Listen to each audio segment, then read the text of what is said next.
ಹೊಸದಾಗಿ ಬಂದಿದ್ದೀನಿ. ಸೊ ನಿಮ್ಮ ಹಳೆ ಕಥೆಗಳೆಲ್ಲ ಸ್ವಲ್ಪ ಸ್ಟಡಿ ಮಾಡಿದ್ದೀವಿ ನಾವೆಲ್ಲ. ಸೊ ಇನ್ನು ಕೇಳಿಸ್ತಾ ಇದೆ ಎಲ್ರಿಗೂ? ಕೇಳಿಸ್ತಾ ಇದ್ದೇನಪ್ಪ? ಓಕೆ, ಕಾಮಿಡಿ ಮಾಡ್ತಲ್ಲ ನೋಡ್ಬೇಕು ನಾನು ಎಲ್ಲರೂ ಇಲ್ಲಿ ತಲೆ ತಗ್ಸ್ಬೇಡಿ ಈಗ. ಓಕೆ, ಇಷ್ಟೊತ್ತು ನಿಮ್ದೆಲ್ಲ ಪರಿಚಯ ಮಾಡ್ಕೊಂಡಿದ್ದೀವಿ ಮತ್ತು ನಿಮ್ಮ RS ಬುಕ್ಕಲ್ಲೆಲ್ಲ ಇರೋದೆಲ್ಲ ಸ್ವಲ್ಪ ತಿಳ್ಕೊಂಡಿದ್ದೀನಿ ನಾನು. ಹಿಂದೆ ಏನಿದೆ ನನಗೆ ಗೊತ್ತಿಲ್ಲ ಅದೆಲ್ಲ. ಸೊ ಇನ್ನು ಮುಂದೆ ಮಸ್ತಾಗೆ ಯಾಕೆ ತೆಗಿ ಪರವಾಗಿಲ್ಲ, ಮಾಡಿದಾಗ ನಾಚಿಕೆ ಇಲ್ಲ, ಇವಾಗ ಯಾಕೆ ಹೋಗ್ತೀಯಾ? ಸೊ ಹಿಂದೆ ನಿಮ್ದೆಲ್ಲ ಏನು ಚಟುವಟಿಕೆಗಳೆಲ್ಲ ಇದೆ ಅದನ್ನ ಪೊಲೀಸರೆಲ್ಲ ಗಮನಕ್ಕೆ ಇಟ್ಕೊಂಡಿದ್ದಾರೆ.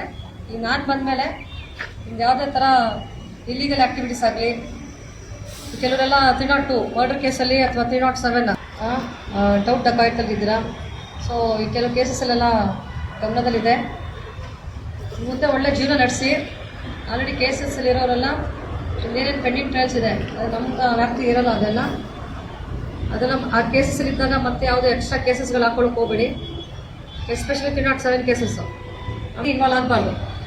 ಈಗ ಆಲ್ಮೋಸ್ಟ್ ಅಲ್ಲೆಲ್ಲ ಇಲ್ಲಿರೋರೆಲ್ಲ ಎಲ್ಲ ಜೈಲಿಗೆ ಬಂದಿದ್ದೀರಾ ಅನ್ಕೋತೀನಿ. ಸೊ ಜೈಲಿಗೆ ಕಳಿಸೋದೇನಕ್ಕೆ? ಶಿಕ್ಷೆ ಕೊಡೋಕ್ಕಂತಲ್ಲ, ರಿಹ್ಯಾಬಿಲೇಟ್ ಮಾಡೋಕ್ಕೆ, ನಿಮ್ಮನ್ನ ಪರಿವರ್ತನವಾಗಿ ಹೊಸ ಮನುಷ್ಯರಾಗಿ ನಿಮ್ಗೆ ಹೊಸ ಬುದ್ಧಿ ಕಲಿಸಿ ಮುಂದೆ ಸಮಾಜಕ್ಕೆ ಒಳ್ಳೆ ಕೆಲಸಗಳು ಕೊಡಿ, ಸಮಾಜದಲ್ಲಿ ಒಳ್ಳೆ ಹೆಸರು ತಗೊಳ್ಳಿ ಅಂತ ನಿಮಗೆ ಮತ್ತೆ ಪರಿವರ್ತನೆ ಮಾಡಿ ಕಳಿಸೋದು ನಿಮಗೆ ಅಲ್ವಾ? ಶಿಕ್ಷೆ ಅದೇ ಅಂತ ನಿಮ್ಗೆ ಕೊಡೋದು. ಸೊ ನಿಮಗೆ ಫ್ಯಾಮಿಲಿ ವ್ಯಾಲ್ಯೂಸ್ ಗೊತ್ತಾಗಲಿ, ನಿಮ್ಮ ಲೈಫ್ ವ್ಯಾಲ್ಯೂ ಏನಿದೆ, ಅಥವಾ ನಿಮ್ಮ ಫ್ರೆಂಡ್ಸ್ ಜೊತೆ ಕಳಿಬೇಕಾಗಿತ್ತು ಅಥವಾ ಓದಿದ ಕಡೆ ಗಮನ ಕೊಡಬೇಕಾಗಿತ್ತು, ಇದು ಯಾವುದು ಕೊಡ್ದೇನೆ ನೀವೊಂದು 4 ಗೋಡೆ ಮಧ್ಯೆ ನಿಮ್ಗೆ ಯಾಕೆ ಇಟ್ಟಿರ್ತಾರೆ ಅಂತಂದರೆ ಆ ಮೌಲ್ಯಗಳು ಗೊತ್ತಾಗಲಿ ಅಂತ ನಿಮಗೆ.